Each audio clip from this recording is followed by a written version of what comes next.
এক সন্তানের জন্য বাবার প্রথম চাওয়া তার নামাজ, এক স্ত্রীর জন্য স্বামীর প্রথম চাওয়া নামাজ, এক মেয়ের জন্য বাবা মার প্রথম চাওয়া তার নামাজ, তার সিজদা, তার পর্দা, তার আখিরাত। কারণ আমরা মুসলমান, আমরা বেঈমান না, আমরা দুনিয়াদার না, আমাদের গন্তব্য আখিরাত। আজ যদি আমরা মুসলমান ভুলে যাই আখিরাত, তো আখিরাত মনে রাখবে কে? হিন্দু বৌদ্ধরা, ইহুদি খ্রিস্টানরা?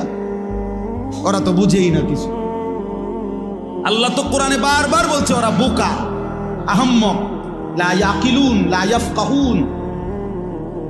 কোরআন সুন্নাহ বিহীন, তারা তো দলালিম মুবিন, স্পষ্ট গোমরা। আল্লাহ তাআলা বলছে মুমিন, আমি তোমাকে ঈমান দিলাম, নবী রাসূল দিলাম, আমার আসমানি কিতাব দিলাম, যুগে যুগে বুঝাইবার জন্য উলামা কেরাম দিলাম, তারপরও কথা রাইলা কেন? এই কয়জন ছেলে পেলে বাবা, তোমরাই বলো ভাই, কিসের অভাবে নামাজের গুরুত্ব বুঝলা না? কি আল্লাহ চেনো নাই, না রসুলের নাম শোনো নাই,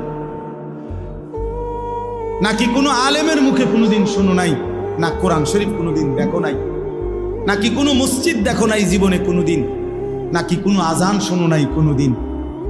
কিসের অভাবে হারায় গেলা যারা নামাজ পড়ো না? বাপ, একটা যুক্তি তো থাকবে, হুজুর আমি এমন মরুভূমিতে ছিলাম যেখানে কোনো মানুষ ছিল না, যার কারণে আমি আল্লাহ চিনি নাই, আখেরাত চিনি নাই। আমি এমন পাহাড়ের গভীরে ছিলাম, আমি এমন সাগরের তলদেশে ছিলাম যেখানে কোনোদিন আজান শুনি নাই, যেখানে কোনোদিন কারো কাছ থেকে আল্লাহর পরিচয় শুনি নাই। চারিদিকে এত মসজিদ, এত মাদ্রাসা, এত উলামা, এত টুপি, এত আজান, তারপরেও তোমরা যারা বাবা দিনের পর দিন নামাজ পড়ো না, কিসের অভাবে? কি যুক্তিতে? আল্লাহর সাথে বোঝাপড়াটা কি হবে? রাসূলুল্লাহ সাল্লাল্লাহু আলাইহি সাল্লামের সুপারিশ কেমনে হবে? কেমনে হবে? আল্লাহর নবী সাল্লাল্লাহু আলাইহি সাল্লাম বলেন, বেঈমানের সাথে ইমানদারের যুক্তি, আল্লাহর নবী বলছে আসসালাহ, নবীজি বলছেন আল আহাদ, চুক্তি।